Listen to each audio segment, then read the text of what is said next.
19th century. I was born on the 17th. Three of us were old enough to lend a helping hand. He navigated between two vastly different cultures and moved further to realize his dream and promote understanding between the people of China and the United States. Was a native of Hanyang. I realized no danger is really awakening. Come and join us in discovering the incredible journey of in his autobiography, My Life in China and America. Check out the Audible stories on radio.cgtn.com and all major podcast platforms. Just search for the podcast Books and Beyond and find My Life in China and America. Want deep analysis of the biggest and unmissable news stories of the day? Subscribe to a top story for a stronger understanding of all the top events that occur in China and around the world.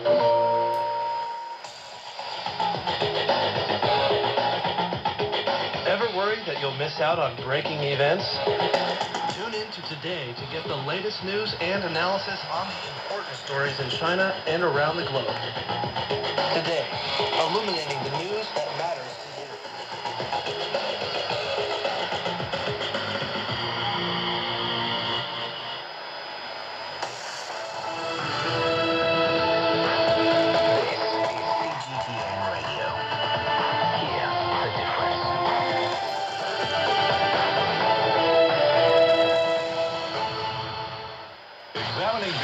That impact and shape China and the rest of the world.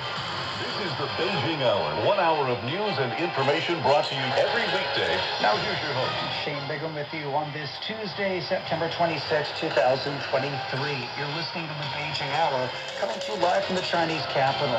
On today's program, China's released a white paper on its proposals for building a global community with a shared future. The United States has announced formal recognition of 2 Pacific Island nations. A report from the UN says that women are being failed in the fight for gender equality. In business, China's domestic tourism market reports surging holiday bookings. In sports, China's dominance at the Hangzhou Asian Games. In culture and entertainment, Beijing's decorated with flowers for the Mid-Autumn and National Day holidays. First of all, the day's top stories. China's released a white paper on its proposals and actions on building a global community with a shared future. It's been 10 years since Chinese President Xi Jinping proposed the idea. The white paper highlighted the Belt and Road Initiative as an example and pointed out that China offered its plan to resolve major issues with its initiatives on global development, peace, and civilization. Dai Kai has more. The white paper comes at a time when the idea of building a global community of shared future has been around for 10 years. Over the past decade, there's been multiple progress in turning this idea into reality. China's political bureau member of the CPC Central Committee and Foreign Minister Wang Yi said the idea has gained wider international recognition. Over the past decade, with the direct planning and personal involvement of President Xi, building a community with a shared future for mankind has been turning from an idea into action and spreading wide across the world. In a transforming world, it stands for what is right, and in the face of challenges and crises, it inspires courage and resolve. The first part of the paper highlights how globalization has optimized that allocation of resources like labor, like technology, as well as capital. Those resources are like turning isolated ponds and small rivers into one vast ocean where, the market has become a world market. And it says cooperation and mutual benefit are the only correct choices. The document also points out that global challenges demand global solutions. The paper argues that in the face of global crises, we must abandon what they call the zero-sum game mentality and engage in global cooperation. White paper calls on nations to come together, working hand in hand to collectively build a global community of shared future. That was Dai Kai reporting. The international community has widely acknowledged China's proposal on building a community with a shared future for mankind. The United Nations incorporated the idea into its security resolutions for the first time in 2017. International resolutions, including those on the crisis in Afghanistan, food shortages, and human rights, also highlighted the China-initiated concept. Wang Haiyang takes a look at President Xi Jinping's vision for a community with a shared future and its significance. In 2013, Chinese President Xi Jinping first introduced the concept of building a community with a shared future for mankind in his speech at the Moscow State Institute of International Relations. President Xi's vision has become increasingly significant as the international community responds to the multiple crises while striving to promote socio-economic development. At the 17th session of the UN General Assembly in 2015, he called on countries to build a new type of international relations built on win-win cooperation and to jointly build a community with a shared future for mankind. In January 2017, President Xi renewed his call for this community with a shared future during a keynote speech at the United Nations office in Geneva. He called on the international community to promote dialogue and consultation, pursue cooperative and sustainable security. He said all countries should seek common prosperity through win-win cooperation. The Chinese president also stressed the importance of maintaining harmony between human and nature and the need to pursue green development. That was Wang Haiyang reporting. One approach to building a global community with a shared future is by practicing multilateralism. Venezuelan Foreign Minister Yvonne Gil has voiced his support for China at the United Nations General Assembly. Reproduciendo lógicas coloniales e imperiales. Some countries attempted to replicate the logic of colonialism and imperialism, placing unilateralism above the principles of the UN Charter. Only by enhancing inclusive multilateralism, the democratization of international relations, and multipolarity, can the world solve the new complicated challenges humanity faces today. We appreciate the efforts made by countries, including the People's Republic of China, to promote dialogue, understanding, as well as world peace and common development. Venezuela supports the Global Development Initiative, Global Security Initiative, Global Civilization Initiative proposed by China. The foreign minister says Venezuela is willing to work with other countries in solidarity and cooperation to push for stability and prosperity for mankind. One tangible result of China's Belt and Road Initiative is a light rail transit system near Egypt's capital. The first phase of the Ramadan Railway project connects Cairo with its surrounding areas and has a capacity of 360,000 passengers per day.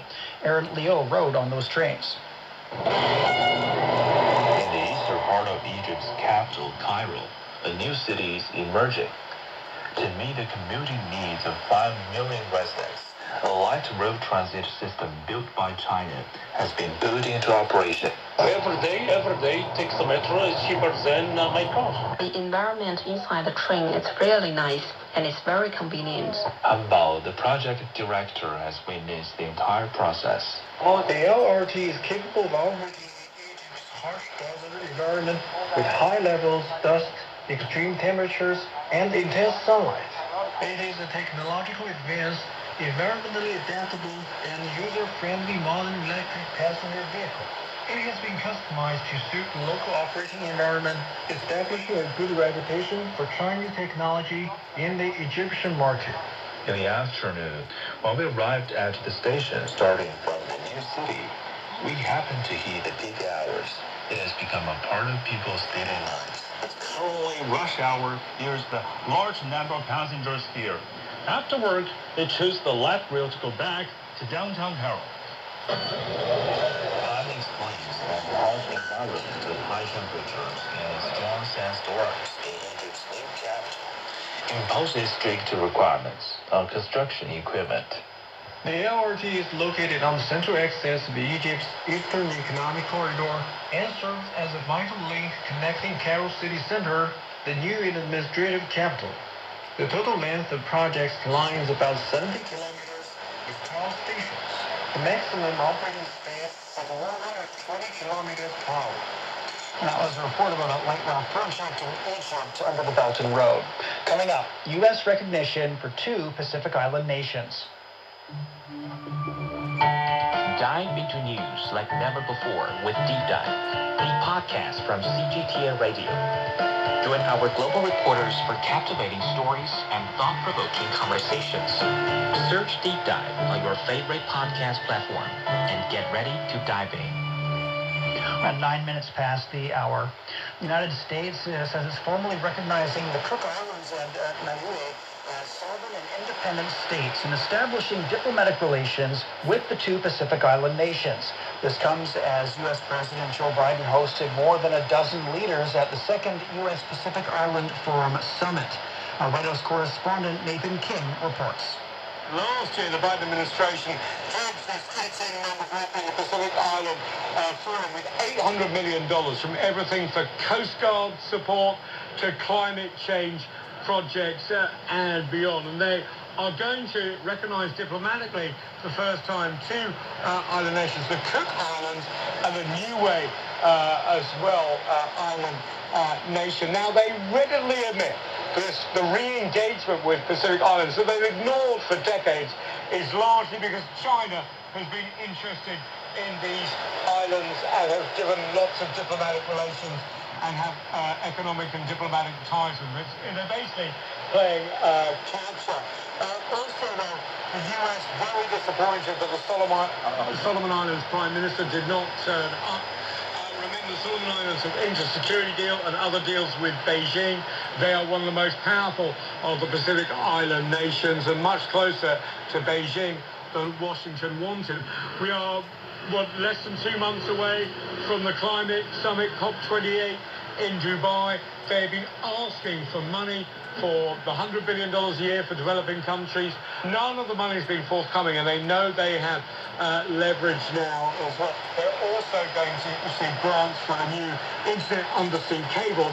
The US also opening embassies across the region, including in Vanuatu, early next year. That was Nathan King reporting from outside the White House. Two cargo ships carrying grain from Ukraine have safely arrived in Turkey through a new route in the Black Sea. An agreement to allow the safe passage of vessels transporting grain via the Black Sea expired when Russia pulled out of the deal. Moscow says it is ready to return to the deal if its conditions are met. The Russian Foreign Minister Sergei Lavrov recently said Ukraine's proposals for a peace plan and the Green Initiative are not realistic. Megumi Lim reports from Kyiv. Ukraine, whose economy is heavily dependent on farming, has been in the Black Sea to facilitate the shipment of its grain and other food products to the rest of the world. Ukraine is a major exporter of grain, and it is hoping to keep its economy running and to avoid a global food security crisis ever since Russia backed out of the Black Sea grain deal in July. The new route hugs the western coast of the Black Sea along Romania and Bulgaria, which are both NATO countries. The route continues on into the Bosporus Strait in Turkey.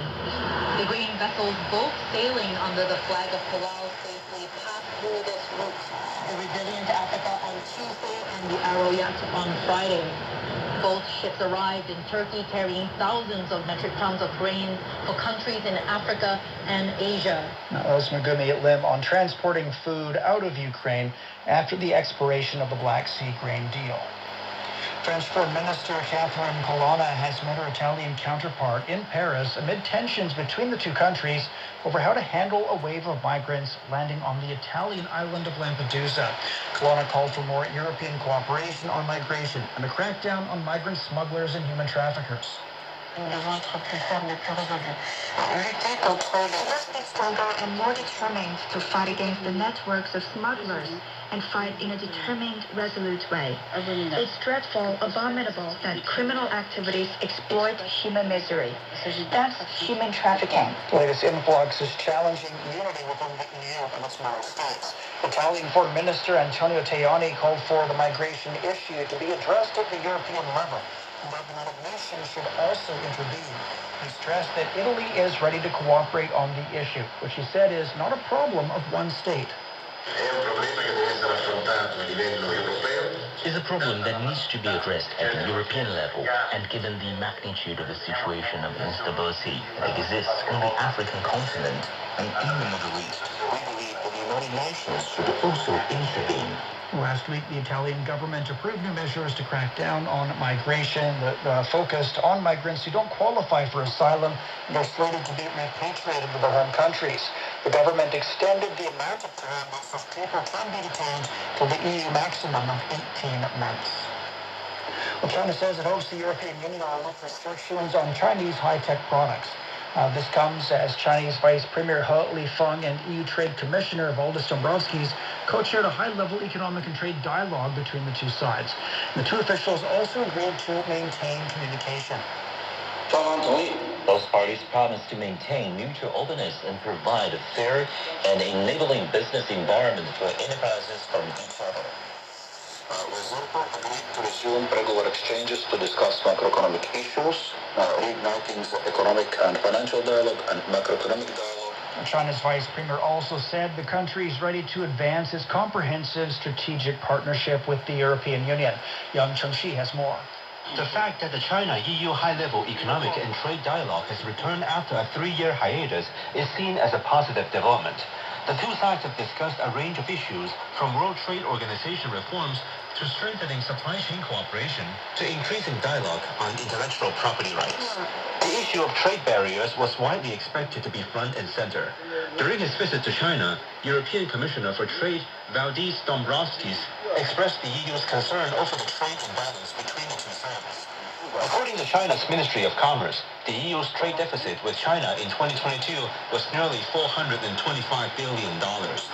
Another thorny issue for China-EU trade relations is an EU decision to launch an anti-subsidy investigation into Chinese electric vehicles.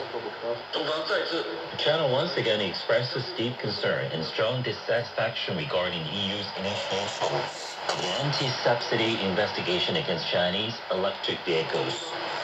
China hopes that all parties involved would exercise caution, continue to maintain a market that is free and open, which would benefit European consumers, promote green and low-carbon development in Europe, and contribute to global climate change cooperation. Maintaining a healthy trade and investment relationship between China and the EU is hugely important for the economies of both sides. Last year, China and the EU were each other's second largest trading partners, and investment in China from France and Germany has continued to grow during the first 7 months this year. That was Yang Chengxi reporting. You're listening to the Beijing Hour. Coming up, the UN issues a report on gender equality. Climate Watch is CGTN Radio's new podcast focusing on the impact of climate change. We have conversations with people on the front line about this critical issue. Listen to Climate Watch on all major podcast platforms and join us in taking action to save the planet we call home. 16 minutes past the hour. A recent United Nations report says the world is failing women and girls. New figures show an additional $360 billion in investment per year is required to achieve gender equality. That, and empowering women and girls, is one of the UN's Sustainable Development Goals for 2030. Gender issues have been a problem in the United States, where women have been fighting gender-based pay disparity and very slow progress. It's made worse, coupled with racial discrimination. Nitsa Soledad Perez reports. Equal pay for equal value work. Sounds simple and fair, but still elusive in today's world. The world is falling short of achieving gender equality, and this becomes an ever-increasingly distant goal. Recent setbacks, particularly affecting the lives of women and girls living in fragile or conflict-affected countries, along with growing vulnerability due to human-induced climate change, are exacerbating this outlook. In the U.S., 2023 marks the 60th anniversary of the Equal Pay Act, a law mandating that women and men receive the same pay for the same work. Enforcement, however, has been the challenge. The U.S. ranks 43rd in the World Economic Forum's Global Gender Gap Index. Latest U.S. government figures show women make an average 84 cents for every dollar paid to a man. And although this gender pay gap is the lowest it's ever been, progress has been slow and uneven across ethnicities, race, and age divisions. A lot of it has to do also with the percentage of women in the labor force. It has to do with women having this role as caretakers, where they are unfortunately forced either to stay at home or they go into the labor force, they're not making that much, and then they go home And then when they go back into the labor force, they're still at that same level. So they don't actually go up. Many of those who achieved salary equality have had to fight hard for it. In 2019, U.S. women's national soccer team players filed a $67 million class action lawsuit, arguing their compensation was unfair compared to their male counterparts. After 3 years of litigation, the U.S. Soccer Federation agreed to settle the suit for $24 million and adopt a new collective bargaining structure that allows for women to be paid more. In 2018, it was revealed that Claire Foy, star of hit Netflix show The Crown, was paid significantly less than a male co-star. Producers only pledged to rectify the disparity in response to a public outcry.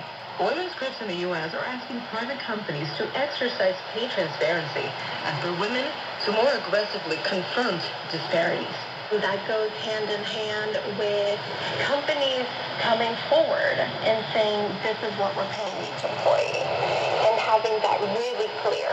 The wage disparities have been more significant for African American and Latino women, pointing to a deeper systemic issue of gender and race discrimination.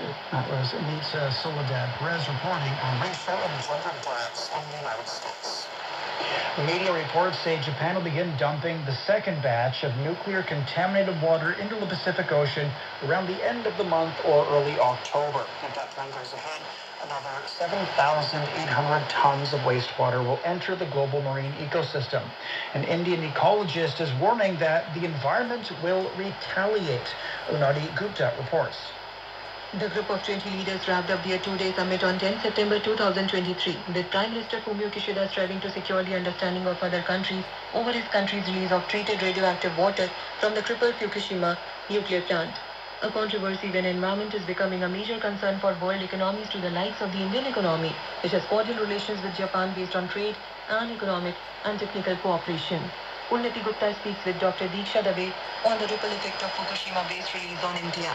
Dr. Diksha Dave is an ecologist with over 15 years of experience in the domain of environmental sciences and sustainable development. She states that the decontamination of the radioactive water will have long-term effects on the environment, and an urgent approach towards the decontamination of the water is required on a global scale. The radioactive wastewater contains both the soluble and insoluble radioactive and non-radioactive substances. The goal is to decontaminate the wastewater to the extent that the total volume of the effluent decontamination can be released either directly into the environment or recycled. The filtering process removes strontium-90, iodine-129 and carbon-14, but tritium, which is a radioactive isotope of hydrogen, is harder to separate. Tritium is considered to be harmless because its radiations are of low energy, which are not able to penetrate human skin. However, large amounts may cause a problem. Technology cannot replace the nature in its original form in any case. We have seen that in the past. So goes for Fukushima treated wastewater also. Compounds like tritium in nuclear contaminated water are causing diseases like leukemia and solid cancer. Dr. Diksha Dave says health effects in humans triggered by ionizing radiation like tritium have deterministic and stochastic effects. The deterministic effects to health are caused due to killing of tissue stem cells in those exposed to ionizing radiations at more than threshold doses for tissue reactions. This form of exposure to radiation can cause leukemia and permanent infertility, as well as stimulations and hematopoietic disorders. When pregnant women are exposed to ionizing radiations, embryonic death and malformation are provoked in fetuses. Likewise, stochastic effects are a result of DNA mutations in cells of the tissues exposed to ionizing radiation. Stochastic effects are cancer, leukemia. Environmental consequences. 30-year-old Vinay Kumara, fisherman of Yamuna Ghat, echoes the sentiment of the fishing community. Troubled by the recent condition of the Yamuna River, he relates to the plight of fishermen across the globe. मछुआरा समुदाय इसे दोबारा The fishermen community can't let it happen again. It's their bread and butter. They have been reading their plight on social media. Customers are getting skeptical in buying from them at the local level because they don't want to die of eating their favorite dish. India or Japan, it's all the same. No one wants contaminated food. This decision has affected local sales. There are a lot of families who get their daily bread from this profession. We are not convinced by this decision generally. Like Yamuna has been affected by the wastewater and has affected our production and sales. Companies like TEPCO has promised to publish online real-time data on the water's radioactivity levels. on an online portal devoted to explaining the treatment and discharge process in multiple languages. A decision for the environment is the decision for a large pool of residents, communities, stakeholders, and much more. So to gauge the effects, we have to wait. As stated, environment retaliates, but it takes time for it. For the Beijing Hour, I'm Unnati Gupta. 24 minutes past the hour. A small group of residents in Lahaina in Hawaii has returned to their devastated properties for the first time since the historic town was destroyed by a wildfire nearly 7 weeks ago. Interim Administrator Daryl Oliveira of the Maui Emergency Management Agency says some families stopped for a moment of reflection and others searched for mementos. At least one family kind of, let's say, just stopping for a brief moment, having some silence, prayer. So it's just different experiences for the families. But I want to say overall, it appears that they're finally getting some closure, which will take to the next step with some healing. Oliveira says more than a dozen vehicles carrying residents have entered the burned area. The wildfires started on August the 8th. It killed at least 97 people and destroyed more than 2,000 buildings, most of them people's homes. The U.S. National Snow and Ice Data Center says Antarctic sea ice levels have hit record lows. This sparks fears among scientists that the impacts of climate change at the South Pole are ramping up.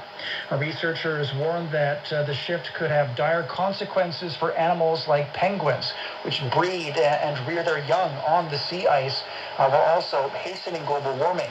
Antarctic sea ice extent peaked this year on September the 10th, the lowest winter maximum since satellite records began in 1979.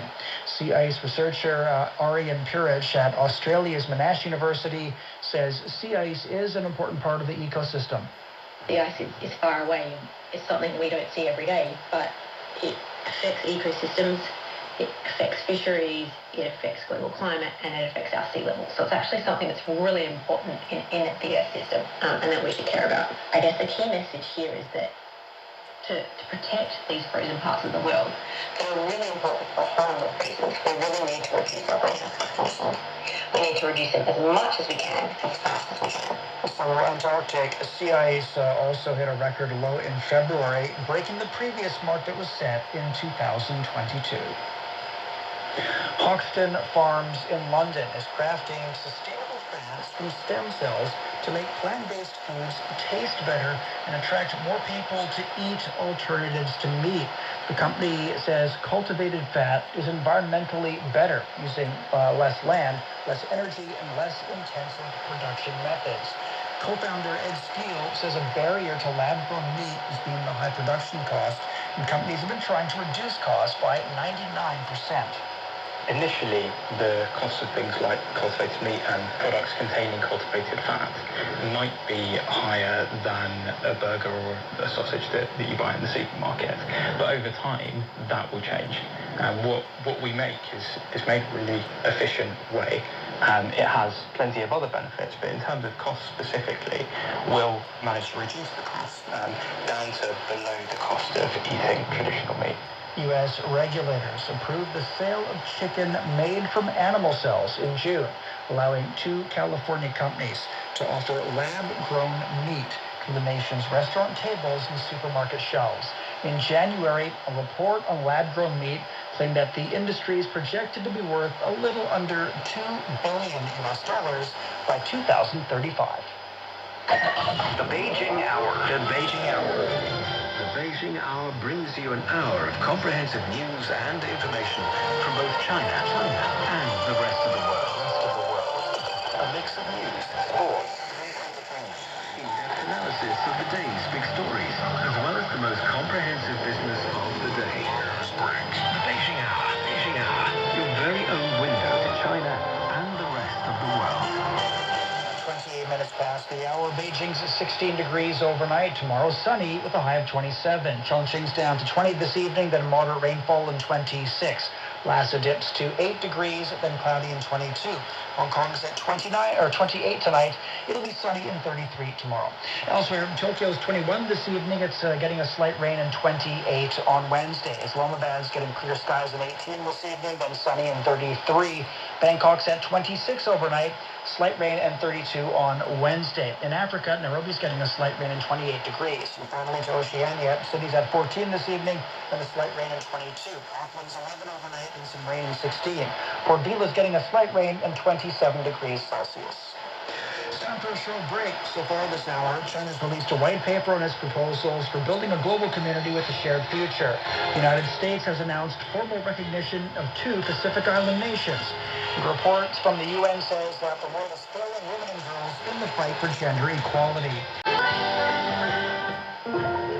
We all enter this world with a universal greeting. We then learn to speak. Bonjour, comment allez-vous? Oui, Cultures and traditions may differ. We still share one thing in common. We have hope for humanity and the world. Railway company Deutsche Bahn says the 20th United Nations climate hear the difference. Radio. Join our global network to connect with the world.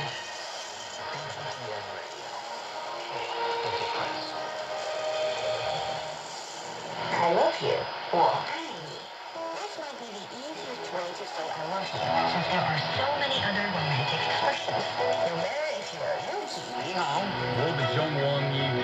or a sophisticated learner, Beijing, there is definitely something that will interest you. Check out Takeaway Chinese, a world that's ni hao. Examining the events that impacted China and the rest of the world. This is the Beijing Hour, 1 hour of news and information brought to you every weekday. Shane Bigham with you on this Tuesday. Still to come. In business, China's domestic tourism market reports surging holiday bookings. In sports, China's dominance at the Winter Asian Games. In culture and entertainment, Beijing's decorated with flowers for the mid-autumn and National Day holidays. Contact us. You can email audio newsroom at cgtn.com or follow our X account, formerly Twitter, at CGTN Radio. First of all, though, checking the day's headlines, here's Xu Tianling. Thank you, Shane. China is calling on all countries to communicate with each other, jointly shoulder the responsibilities of governance, and come to consensuses on issues of global concern. In a white paper on China's proposal and action on building a global community with a shared future, China says countries should work together in both facing current challenges and creating a better future. President Xi Jinping proposed the idea of a community with a shared future 10 years ago. Foreign Minister Wang Yi explained why it is important to work toward that goal. What we have achieved over the past 10 years has proven once again that building a community with a shared future for mankind is the right choice, one that is made based on a keen understanding of history and promotes human development.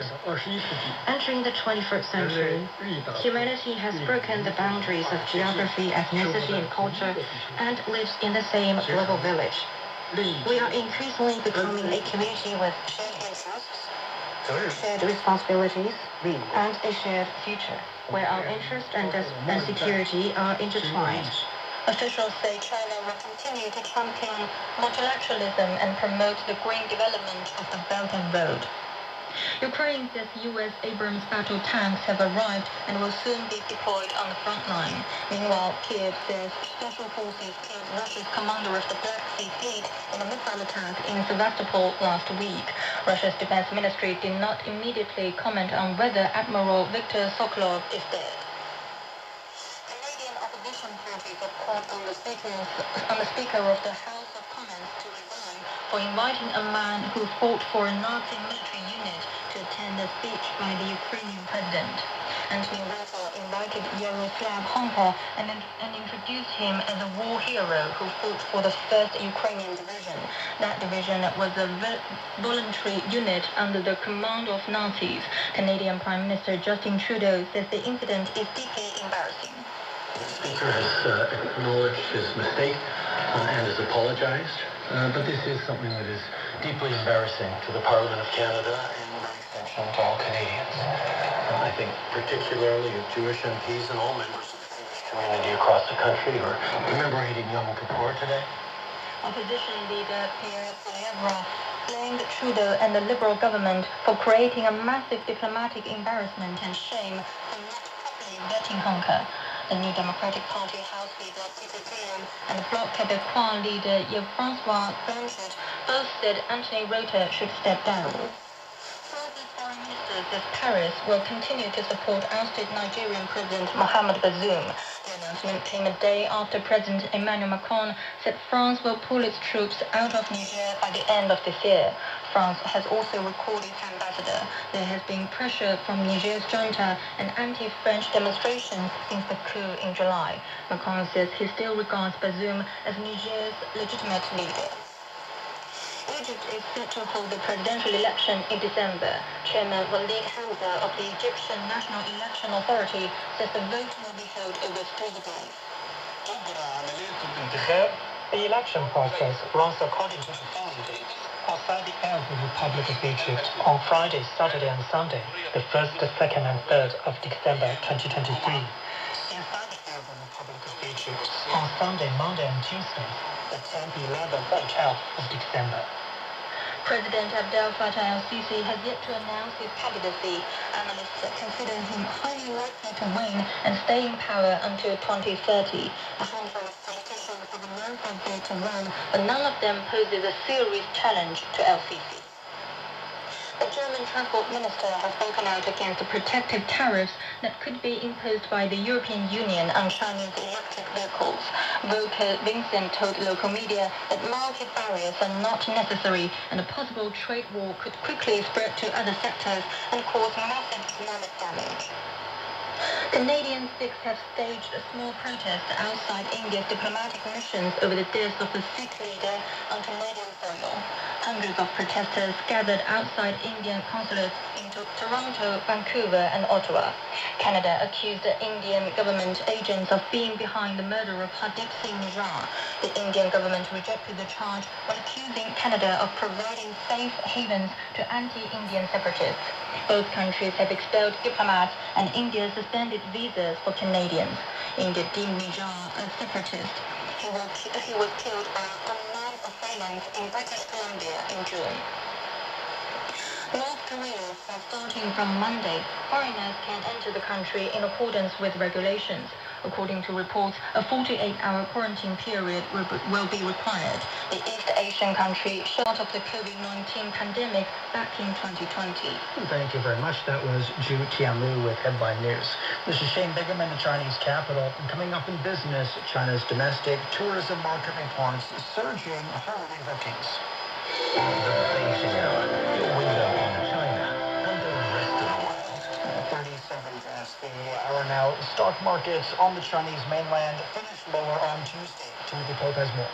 The weak sentiment could continue to be a bit of a problem for the Chinese mainland equities. Trading volumes were among the lowest they've been all year, and while some of this is normal in lead up to the week-long National Day holiday, leaving the Shanghai Composite only just above 3,100 points. It shed 0.4%. The Shenzhen component was down about 0.6%, and it's only just clinging to the 10,000 point level. Most sectors were trading low, with materials, consumer, and healthcare stocks leading the losses. The world's biggest EV battery maker, CATL, Contemporary Amperex Technology, was in the spotlight. It shed 2.3% to a 10-month low. CATL is partnering with Ford to make batteries in the United States, and it had been planning to produce them at a $3.5 billion factory being built in Michigan. So Ford yesterday paused construction on that project, saying that it now doubts the factory can operate competitively due to the uncertainty over the ongoing U.S. auto workers strike. That was market analyst Timothy Pope in Shanghai. In Hong Kong, the Hang Seng Index was down nearly 1.5%. In Japan, the Nikkei lost over 1%. Tour reservations and advance bookings of hotels and homestays are surging in China as the National Day holiday and Mid-Autumn Festival coincide this year. The holiday season, lasting 8 days, starting from Friday, is a good opportunity to enjoy travel and celebrate family reunion. One resort hotel in Qingdao, Shandong Province, says over 85% of its 1,800-plus rooms have been booked. In the Xi-Ma-Yao community in the Rashan district, more than 100 homestays are booked up. Guo Jingjing is the general manager of a hotel in Qingdao. Customers have been booking rooms since half a month ago, and now our rooms are 90% booked. In particular, the rooms equipped with hot springs are fully booked. In Taiwan, Shanxi province, the tourism market's also booming with air tickets and hotel bookings peaking ahead of the holiday season. Apart from traditionally popular destinations such as Beijing, Shanghai, Chengdu, and Guangzhou, the more adventurous are seeking out niche tourist areas.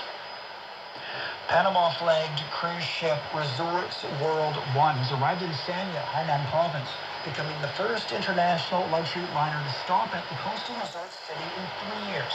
1,800 holidaymakers received flowers and gifts during a welcome ceremony at the Phoenix Island International Cruise Terminal. The cruise ship was on a winter route between Hong Kong and Sanya, which resumed international cruise ship operations a week ago.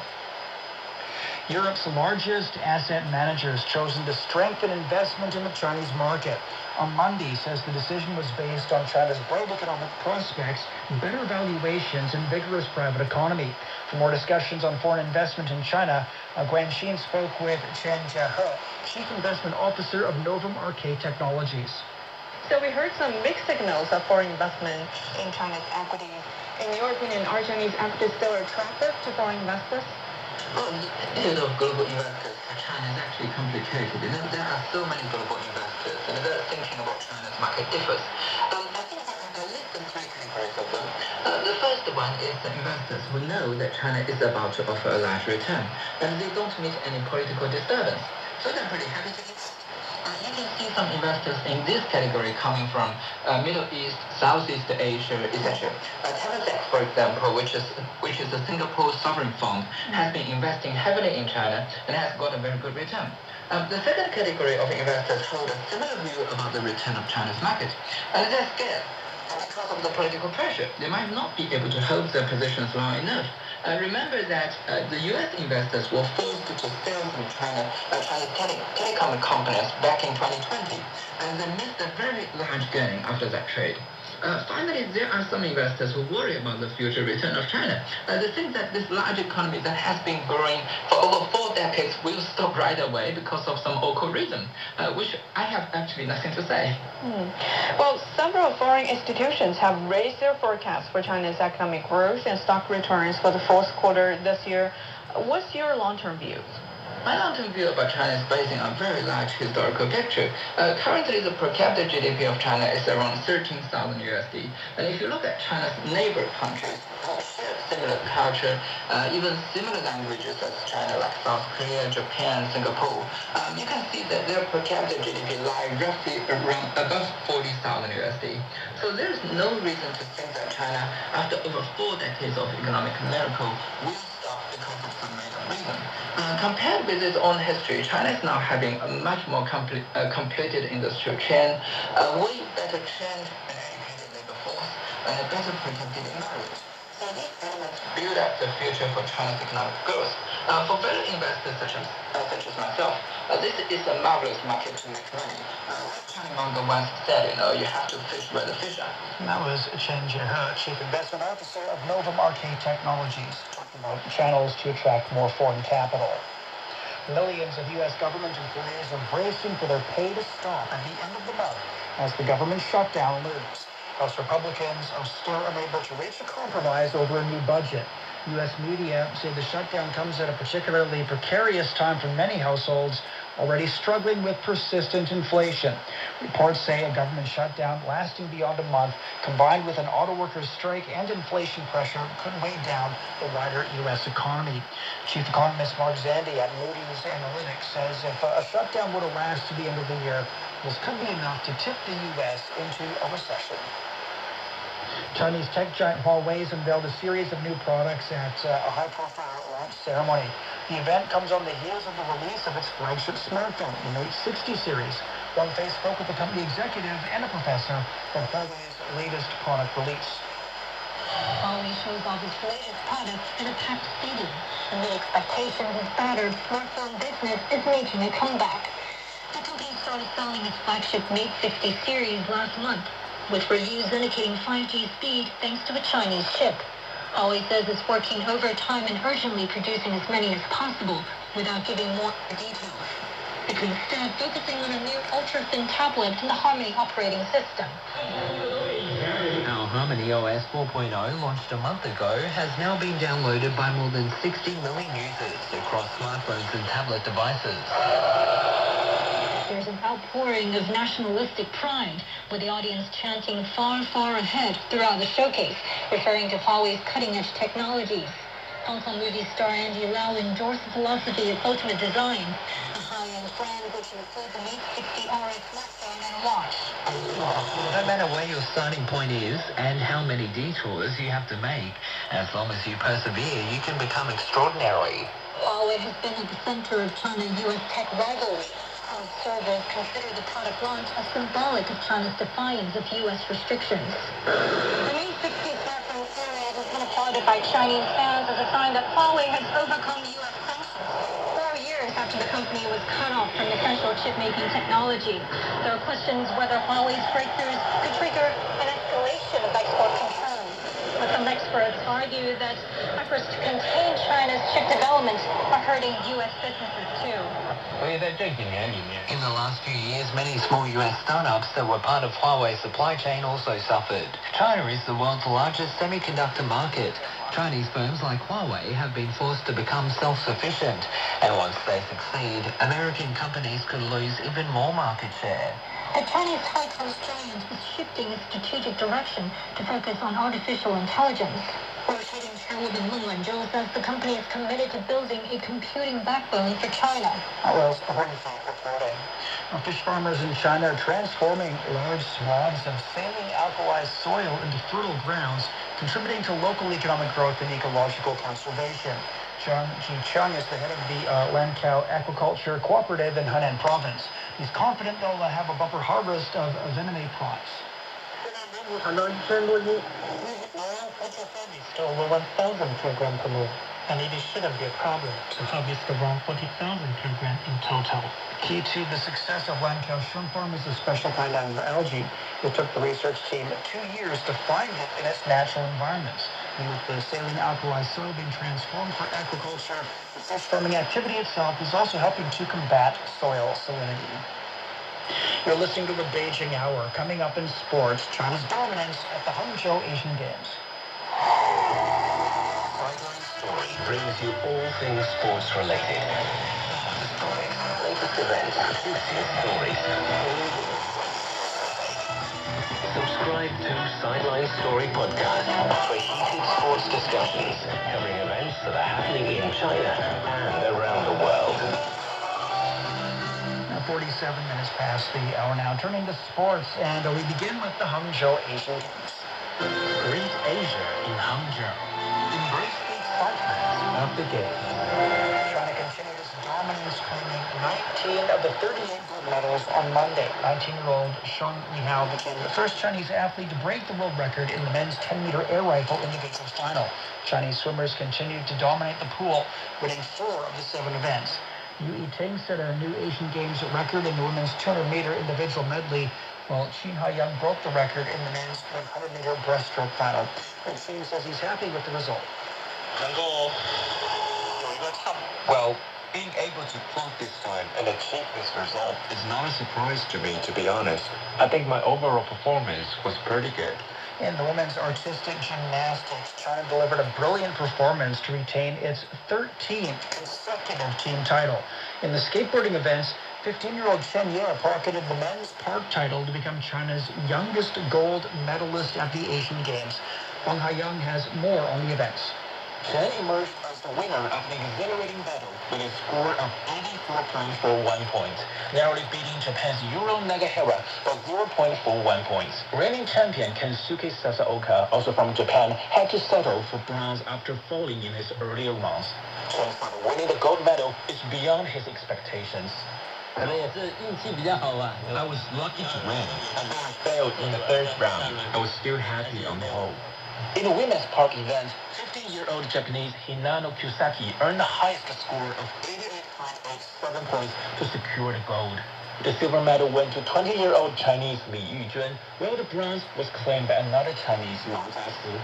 The street events of skateboarding are scheduled for Tuesday and Wednesday. That was Huang Haiyang reporting. Preparing the games, we're now joined live by Yang Guang in Hangzhou.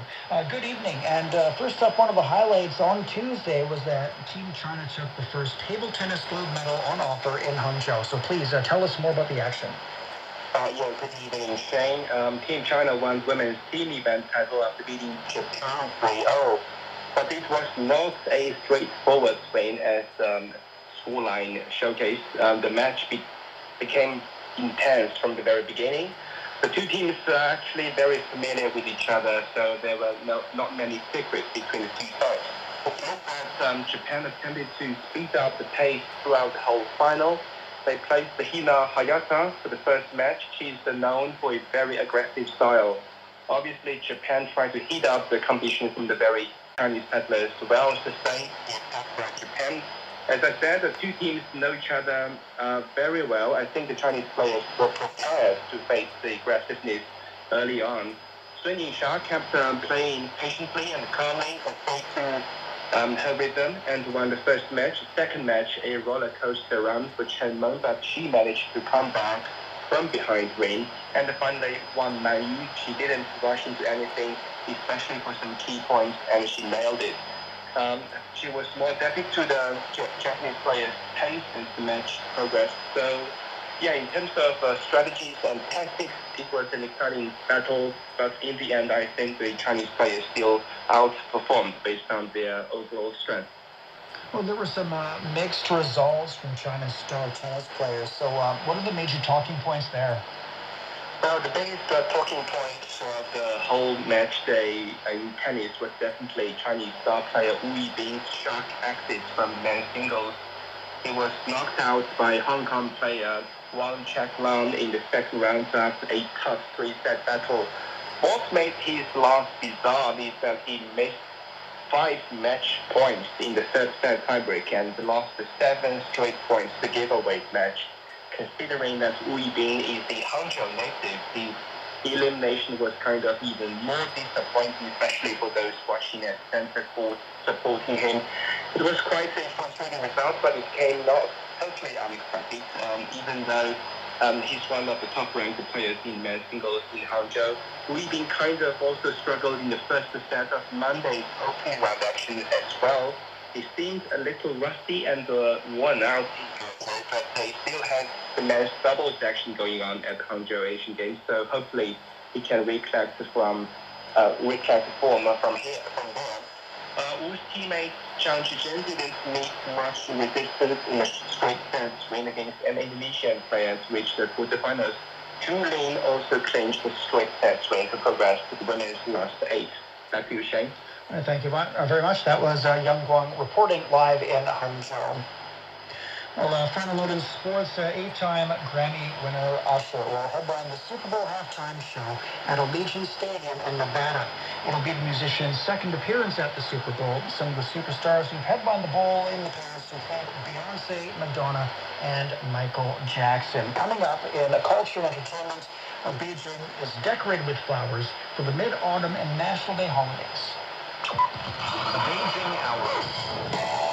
Good English from X-Men Days of Future Past. You are listening to the Beijing Hour.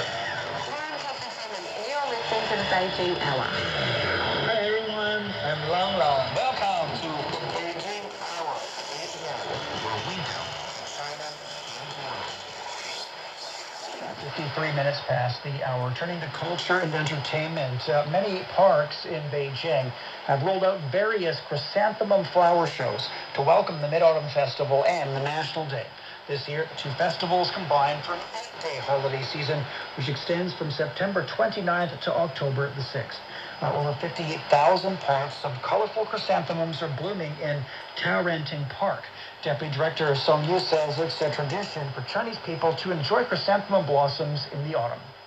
Chrysanthemum is a traditional flower in China, representing peace and a happy life. The exhibition also enriches the life of residents and tourists during the holidays and creates a festive atmosphere for enjoying the autumn scenery. Well, the exhibition is scheduled to last from September 23rd all the way to November the 20th. Colorful lanterns are illuminating the streets of Singapore's iconic attractions like Chinatown ahead of Mid-Autumn Festival. The lanterns feature various designs such as rabbits and mooncakes. Mid-Autumn Festival falls on September 29th this year. Breakdancing's not only an event at this year's Asian Games, but also enjoys a growing popularity among the public. Chris Gilbert has more from Tokyo. Breaking new ground. In this downtown Tokyo studio, B-Boy Mara teaches not just the moves, but the ethics and feeling of street culture.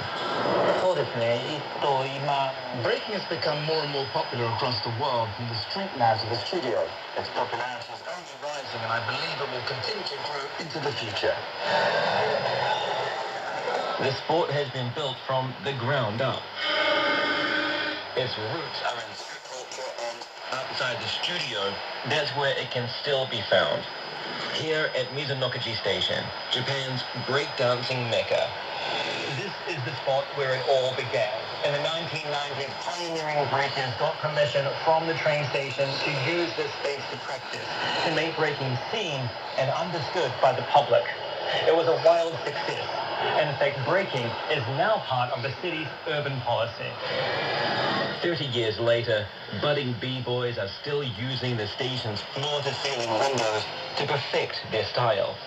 Even though this is a common sight for commuters today, society was not always so friendly towards breaking. In Japan, there was a stigma about breaking. We were seen as crass or partiers, bad people who you did not want to get close to. Now, breaking has become an official sport, and there's an increasing number of good people in the scene. It's gained a good reputation. I can feel the change. From humble beginnings, Japanese b-boys have high hopes for these Asian Games, and that the future of breaking in Japan may be golden. That was Chris Gilbert reporting.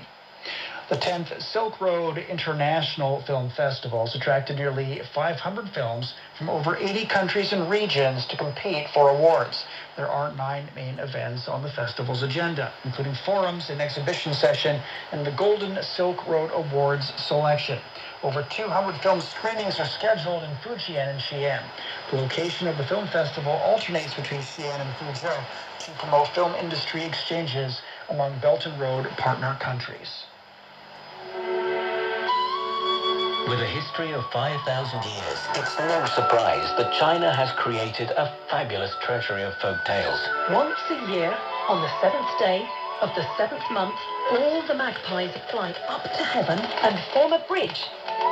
So many amazing worlds to discover. I want a new palace, said King Mu of Zhou one day. Chinese folk tales retold for audiences today. Will you marry me? He asked. And with little hesitation, she said, yes. 5,000 years of amazing Chinese folk tales. My father must not go to war. Someone must take his place. You'll find Chinese Folk Tales Season 3, wherever you discover your favorite podcasts.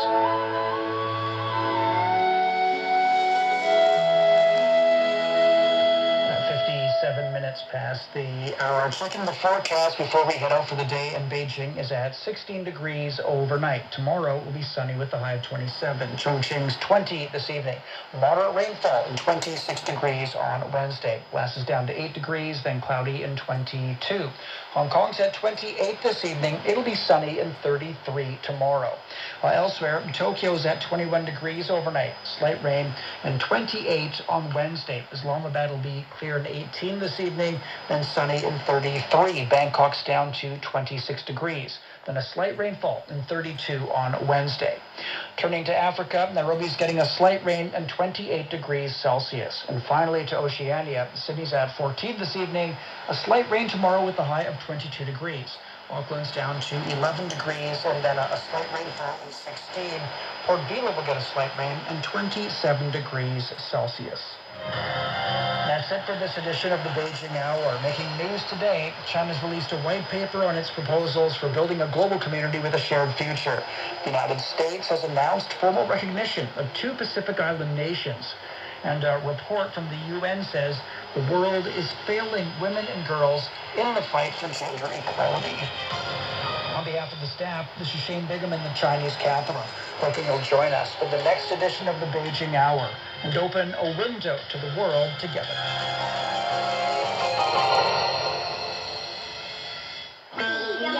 Words from Chinese ancient past.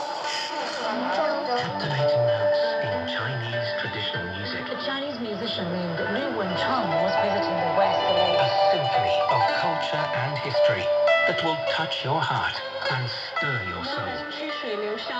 It involves floating cups down the Hangzhou, the heart of China's poetic heritage.